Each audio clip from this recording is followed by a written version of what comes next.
English का नाम सुनकर ही कई बच्चे डर डर जाते हैं। बिल्कुल सही बात है दोस्तों, इंग्लिश का नाम सुनकर ही कई बच्चे डर डर जाते हैं, बट हम डरेंगे नहीं क्योंकि हमें विकास सर पढ़ाते हैं। जी हाँ दोस्तों, जब मैं भी झारखंड बोर्ड से पढ़ा हूँ और मुझे पता है झारखंड बोर्ड के बच्चे किस प्रकार से दोस्तों इंग्लिश से एक डर रहता है मैक्सिमम बच्चों को, क्योंकि बचपन से उस प्रकार इंग्लिश में कमांड नहीं रहता है। बच्चे चिंता करने की कोई बात नहीं, इंग्लिश का पूरा फुल टॉप आप लोगों को सॉल्यूशन एक्सप्लेनेशन के साथ मिलेगा। आज स्टार्ट कर रहे हैं दोस्तों कैरेक्टर स्केच, और ये बहुत महत्वपूर्ण है। 5 नंबर में एक सवाल आता है, मैं गारंटी देता हूँ 5 नंबर आप इससे कंफर्म कर लोगे। बस मेरा कुछ जो भी 5-6 मैं कैरेक्टर स्केच दूंगा उसको कर लेना अच्छे से करना मैं ही आप लोग करा दूंगा, ठीक है। और आप लोग बस इसको लिख सकते हो बना बना के, कहीं नहीं ले जाएगा ये।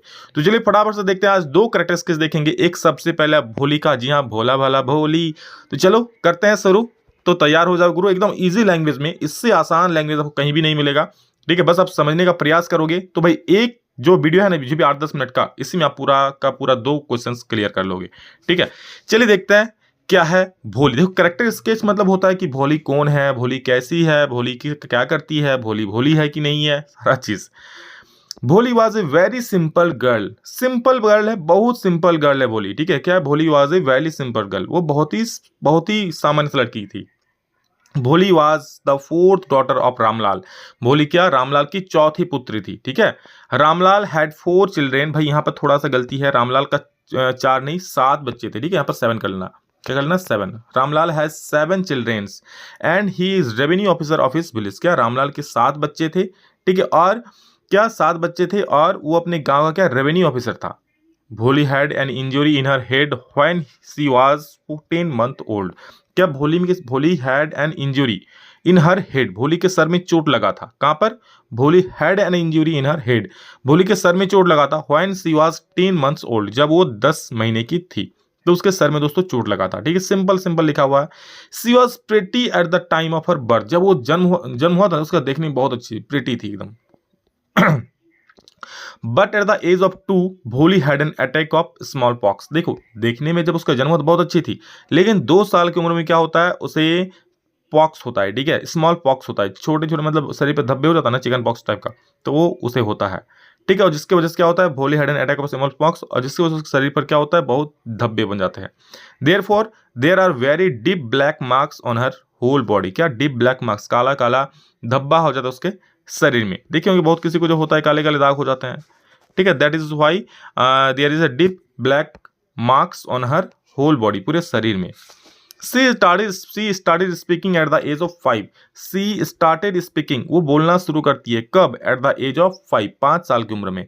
एंड स्टिल स्टमर्ड, देखिए स्टमर्ड का मतलब दोस्तों याद रखना हकलाना होता है, क्या हकलाना। एंड स्टिल स्टमर्ड व्हाइल स्पीकिंग, और अभी तक वो हकलाती है जब भी कुछ बोलती है, ठीक है। एंड स्टिल स्टमर्ड व्हाइल स्पीकिंग, देखो मैं जो लिख रहा हूँ डीपली वही आपको नहीं लिखना है, आप अपनी भाषा में लिखना है, बस आप इसको समझ लो अच्छे से हिंदी में, ठीक है। आप टूटी फूटे लैंग्वेज में भी तो लिख पाओगे ना भाई, अगर ऐसा लिख पाओ तो बहुत बढ़िया, नहीं लिख पाओ तो कैसे लिखोगे।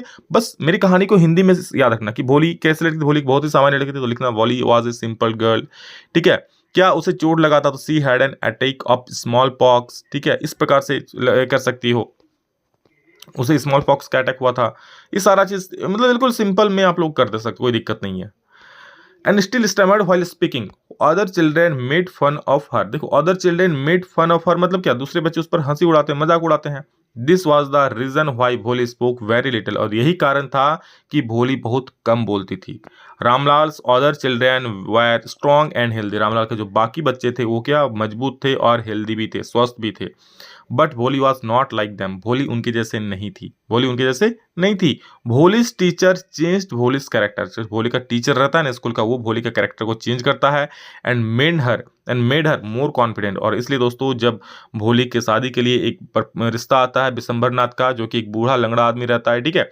तो पहले तो भोली मान जाती है, फिर जब भोली का मतलब शादी के टाइम को उसका घूंघट उठा के दिखा देता है भोली को, तो बोलता है नहीं मैं इससे शादी नहीं करूंगा, अब मैं इससे शादी करूंगा तो मैं दहेज लूंगा, ठीक है। तो फिर वो जो बिशंबर दहेज का डिमांड कर देता है, ठीक। लेकिन तब भोली कहते नहीं मैं इस तरह का आदमी, लालची आदमी से बिल्कुल भी शादी नहीं करूंगा, जो कि मुझसे नहीं मेरे प्यार से इस पर शादी करेगा। तो उसका कहता है कि मैं मम्मी पापा मैं आपका ज़िंदगी भर सेवा करूंगा और मैं उसी स्कूल में पढ़ाऊंगा जिस स्कूल में मैं पढ़ा था और बोलना सीखा था। तो उस वक्त भोली को बोलने देखकर सब कुछ हक्का बक्का रह जाता सब कोई कि जो हकलाने वाली लड़की इस प्रकार फर्राटेदार बोल रही है। ठीक है, तो सब कुछ शिक्षा की वजह से होता है और ये टीचर जो उसका पूरा कैरेक्टर को चेंज करते हैं उसकी वजह से हो पाता है। चलिए, ये था दोस्तों भोली का कैरेक्टर। अगला प्रश्न है, give a character sketch of Ausable. Ausable कौन रहता है भाई? ऑसेबल दोस्तों एक सीक्रेट एजेंट रहता है। कौन सीक्रेट एजेंट? मोटा सा तोंदू सा। देखो क्या है, Ausable is a secret agent but he don't look like that. Ausable क्या एक सीक्रेट एजेंट रहता है, बस उसके जैसा वो दिखता नहीं है क्योंकि भाई मोटा रहता है। ही is very fat and floppy, बहुत ही मोटा और तोंदू सा रहता है, मतलब मोटा सोटा फैट एंड फ्लॉपी बोल रहा है। But he has a sharp mind, but उसका दिमाग जो था ना बहुत शार्प था। ठीक है, बहुत तेज था। एक्चुअली ही यूजेस हिज दिमाग नहीं, his mind maximum of time, therefore he is very active from his mind. क्या एक्चुअली वो दिमाग का यूज बहुत ज्यादा किया करता है। ठीक है, क्योंकि भाई सीक्रेट एजेंट है, दिमाग का तो यूज करेगा ही।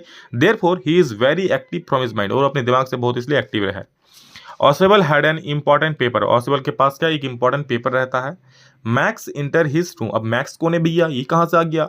मैक्स भाई मैक्सवेल नहीं है छक्का मारने वाली, मैक्स एक सीक्रेट एजेंट रहता है। ठीक है, जो ऑसेबल के रूम में इंटर कर जाता है with pistol to take that paper. जो ऑसेबल के पास इंपॉर्टेंट पेपर रहता है, ठीक है, वो लेने के लिए आता है। पेपर किसके रिगार्डिंग रहता है? न्यू मिसाइल के बारे में पेपर रहता है। जो मैक्स दूसरा एजेंट रहता है सीक्रेट एजेंट, वो लेना चाहता है।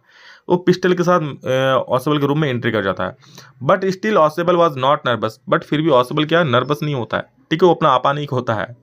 He was very cool. ठीक है, कूल का स्पेलिंग COOL होता है मेरे भाई। ठीक है, cool but at the same time mentally prepared, वो बहुत ही एकदम कूल रहता है, कूल कूल एकदम। ठीक है, और बट उसी टाइम मेंटली प्रिपेयर हो जाता है कि किस प्रकार हम इसको यहाँ से भगाएं। He tells that people enter his door through this balcony. ठीक है, वो क्या कहता है मैक्स से? ठीक है, मैक्स पिस्टल ताने उसके सामने खड़ा रहता है। बट सोचो सिचुएशन कैसा था, सोचो आप, मैक्स पिस्टल ताने उसके सामने खड़ा है, ऑसेबल उसको कह रहा है ठीक है कि लोग यहाँ तो बालकनी से वापस आ जाते हैं, मतलब उसको एक कहानी सुनाता है बालकनी का।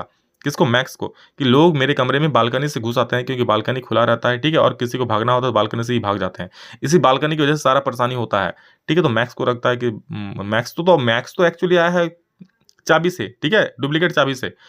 ठीक है, तो मैक्स को पता चलता है भाई बालकनी भी है, वहां से मैं भाग सकता हूँ, उसको पता चलता है।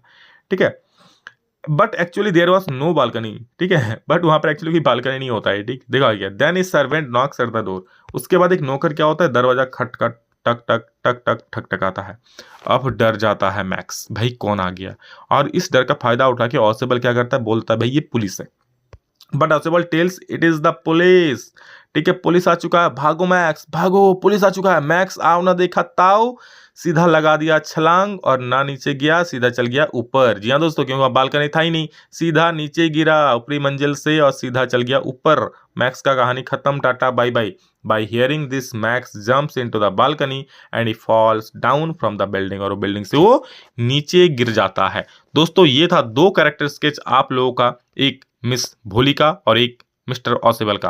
ठीक है, बहुत अच्छा इंपॉर्टेंट, और जो मैं आप लोग कैरेक्टर बताऊं इसी में से एक निकल करके आ जाएगा 5-6 कैरेक्टर स्केच में। तो भाई ज्यादा से ज्यादा वीडियो को लाइक करो और क्या करना है, शेयर। भाई शेयर रुकना नहीं चाहिए, दबा के शेयर हर एक जगह होना चाहिए। ठीक है, आप लोग प्रीवियस वीडियो में बहुत ज्यादा शेयर किए हो। ठीक है, 2000 लाइक्स भी पार होने वाले ही हैं, नेक्स्ट वीडियो अपलोड हो जाएगा।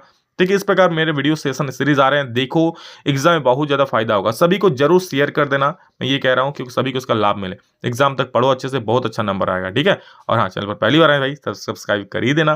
पहली बार आए तो, क्योंकि भाई पुराने विद्यार्थी तो कर ही चुके हैं, तो आप लोग नए हो तो कर दो। ठीक है दोस्तों, चलिए नेक्स्ट वीडियो जल्द आप लोग से मिलेंगे, तब तक के लिए जय हिंद, वंदे मातरम।